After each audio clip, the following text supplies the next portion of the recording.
Hello everyone, welcome to my another new blog. আজকে চলে আসলাম পুরানো ঢাকায়। আর পুরান ঢাকায় এসেছি, এটা হচ্ছে রয়্যাল রেস্টুরেন্ট, যেটা পুরান ঢাকার খুবই বিখ্যাত। পুরান ঢাকার লালবাগে এই রয়্যাল রেস্টুরেন্টটা, যেটা হচ্ছে খুবই পপুলার। আর এখানে এসেছিলাম মূলত পেস্তা বাদামের শরবতটা খেতে।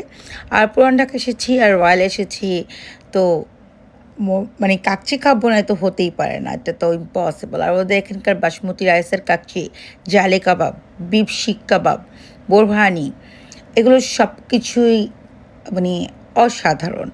আদারওয়াইজ ওদের এখানে আমি আরও বেশ কিছু জিনিস অর্ডার করি, তবে আমার কাছে ওদের কয়েকটা জিনিস আমার কাছে বেশি ভালো লেগেছে, যেমন জালি কাবাবটা একদম শিক কাবাব। আবার এই যে স্পেশাল যে পরোটাটা আছে, এটা রুমালি রুটি, এগুলো খুবই ভালো। এর আগেও আমি টেস্ট করেছি। আমি যতবারই এই চকবাজারে ঢুকবো কিংবা কখনো পুরান ঢাকাতে ঢুকবো, তো এখানে আমাদের আসতেই হবে। খুব যদি বেশি আমাদের ঝামেলা না থাকে, তো আমরা এখানেই ডিনার লাঞ্চ অথবা এনি টাইম।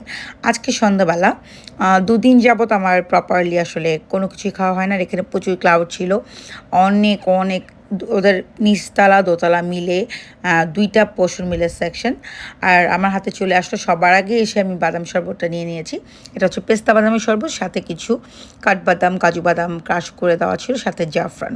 আর জাফরানের কালারে আর পেস্তার কালারে ওরা এই মানে শরবতটা রাখে। আর এটা শুধুমাত্র ওদের এখানেই পাওয়া যায়। আর আমি প্রথমে এটা নিয়ে সবার আগে একটু খেয়ে নিলাম। তো যাই হোক, খেয়ে দেখলাম যে না, টেস্টটা গুড। তবে আমি বাসায় যেরকম তৈরি করি অনেক বেশি ঠিক করে, তবে ওদের এখানে এটা অনেক বেশি পপুলার।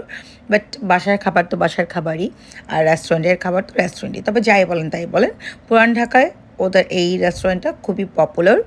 অ্যান্ড ওদের প্রত্যেকটা খাবার অসাম। আর বাদামের প্রত্যেকটা ঢোকে ঢোকে মুখে মুখে মানে আপনাদের লাগবে হচ্ছে বাদামের ক্রাশগুলো, যেটা আসলে রিয়েলি অনেক মজাদার। যারা হচ্ছে বাদাম লাভার, মানে আমি যেরকম পেস্তা বাদাম, কাঠবাদাম, জাফরান এগুলো খুব পছন্দ করি, সাথে মিল্ক, তো এটা আমার জন্য একদম অ্যাপ্রোপ্রিয়েট ছিল। সবার আগে আমি এটা আগে নিয়ে নিলাম, দেন বললাম আমার খাবারটা নিয়ে আসেন। আর আমি অনেক মজা করে খাচ্ছিলাম। আর পুরান ঢাকায় আসতে অনেক জ্যামজট ছেলে আসতে হয়, খুবই ঝামেলা। তো বসে বসে নিজেকে দেখছিলাম, খাবার আসতে মানে অর্ডার করে দিলাম। আর দেন হচ্ছে বসে বসে নিজেকে দেখছিলাম যে আসলে খুবই বাজে অবস্থা। ডায়েটে থাকি, ডায়েটে থেকে আসলে যেটা হচ্ছে অনেক বেশি উইক ফিল করছি। এক দুইটা করে স্কিনে পিম্পল হচ্ছে। যদিও ভাজাভুজি খাই না, তবে আমি তো বলেইছি আমি বিরিয়ানি লাভার। তো এই হচ্ছে বিষয়। তাই নিজেকে দেখছিলাম আর খাবারের জন্য ওয়েট করছিলাম কখন আসবে আমার খাবার।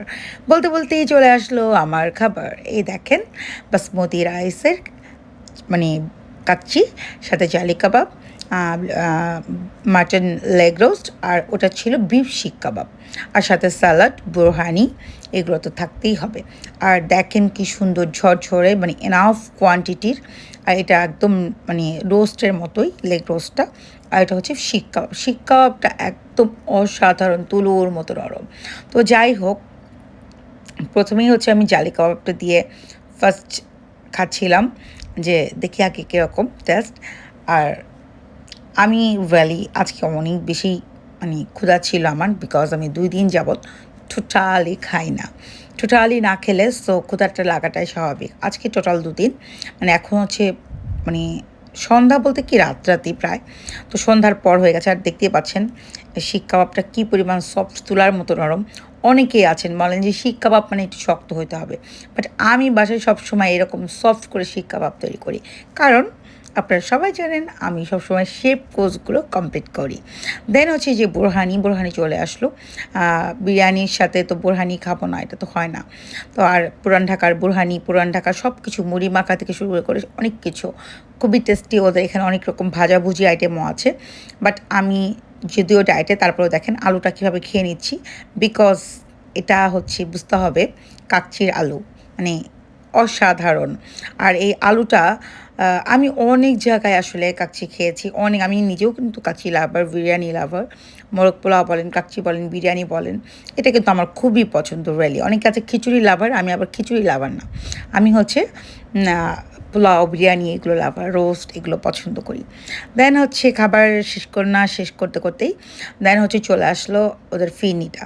ফিরনিটা আমি টেস্ট করে দেখছিলাম। আমি হচ্ছে শেষ পার্টটা একটু মিষ্টি পছন্দ করি, বাসাতেও করি। তো খেয়ে দেখছিলাম। তো ফিরনিটা আমার কাছে অ্যাভারেজ। এটা হয়তো ওরা হচ্ছে পাউডার মিল্ক দিয়ে তৈরি করেছিল, ক্রিমি টেক্সচার ছিল, খারাপ না, তবে আমাদের হোমমেড ঘরের মতো না। যাই হোক, আমি তো একটা ছোটোখাটো শেফ, আমার হচ্ছে অথেন্টিক রিভিউটাও আমি দিব। তবে পুরান ঢাকা যদি কেউ আসেন, চকবাজারে যদি কেউ আসেন, তো রয়্যালের কাকচিটা, বিফ শিক কাবাব, জালি কাবাব, এগুলো কিংবা তেহেরি এগুলো মানে ট্রাই করতে ভুলবেন না। আর শেষে তো এখানে একটু দুধ চা না খেলে হবেই না আজকে। আজকে যা আছে ডায়েট ছেড়ে দিয়ে 2 দিন না খেয়ে থেকে আজকে খেয়ে নিলাম। তারপরে যদিও বলেছিলাম যে সুগারটা একটু কম করে দিতে, দেন হচ্ছে দুধ চা। আর ওদের চাগুলো কিন্তু দেখেন সেই আগেকার দিনের এই কাপগুলোর মধ্যে চাগুলো দেয়। আর হচ্ছে মানে আমি খেয়ে দিয়ে একদম ভরপেট, তবে সব কিছুই সাবার করতে পারিনি, শুধু মানে কাচ্চিটাকে শেষ করেছি। আর আদারওয়াইজ এগ ছিল, সাথে ডিম ছিল, লেগ রোস্টটা বলেন, এগুলো খেতে পারিনি। দেন হচ্ছে নামছিলাম, আর ওদের এখানে প্রচুর রাশ, প্রচুর ভিড়। নিচে তো মানে সিটি ফাঁকা পাওয়া যায় না, অনেকগুলো ওয়েটার, সবারই ড্রেস কোড আছে। আর খুব যে বেশি মানে মোটামুটি ওয়াল ডেকোরেট, কিন্তু আহামরি কিছু না, তবে এখানে খাবারের জন্যই বিখ্যাত। আর একটু আমি আমাকে দেখছিলাম যে এই তো হচ্ছে অবস্থা। আর পুরান ঢাকার ওয়েদারটা না আমার কাছে কেমন যেন লাগে, মানে পরিবেশটা না কেমন জানি লাগে, এনভায়রনমেন্ট আর কি। তো যাই হোক, ভালো লাগে, খারাপ লাগে না, মানে একটা কেমন যেন একটা মফস্বল মফস্বল ভাইবস আছে। ঢাকায় থাকলেও মনে হয় যে মানে কেমন যেন একটা মানে আলাদা ফিলিং, আসলে আমি এক্সপ্লেন করতে পারছি না। দেন হচ্ছে আমি এখন কোথায় যাচ্ছি জানেন? আমি যাচ্ছি হচ্ছে বম্বে সোর্সের শোরুমে। তো রাস্তায় আবার হঠাৎ করে জলপাই পেয়ে গেলাম। তো এবার জলপাইয়ের আচার করা হয়নি, তবে জলপাইগুলো দেখছিলাম নিব, মানে উঠি তারপর দেখলাম যে না, জলপাইগুলো তেরা বেঁকা, ভালো লাগছে না। আর আমার জলপাইয়ের আচার হবে একটু স্পেশাল, সো রেসিপি তো অবশ্যই পাবেন। দেন এই জলপাইগুলো নিলাম না, অন্য জলপাই নিব। আর এখানে মিষ্টির পসরা ছিল, কিন্তু আমরা আসলে সবাই কম বেশি সুগারটাকে অ্যাভয়েড করছি। আমি তো টোটালি করছি, মাঝে মধ্যে একটু ব্রেক করি। এটুকু ব্রেক করলে কিছু হবে না, আমার ডায়েটিশিয়ান বলে দিয়েছে। আর এটা হচ্ছে বম্বে সুইটসের কনফেকশনারি।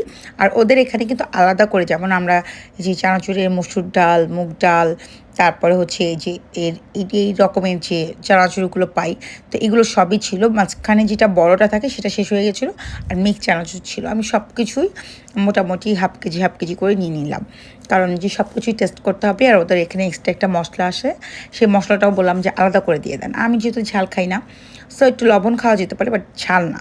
তবে আমি লবণ বলেন, চিনি বলেন, ঝাল বলেন, সব কিছুকেই অ্যাভয়েড করছি, কার্বও অ্যাভয়েড করছি।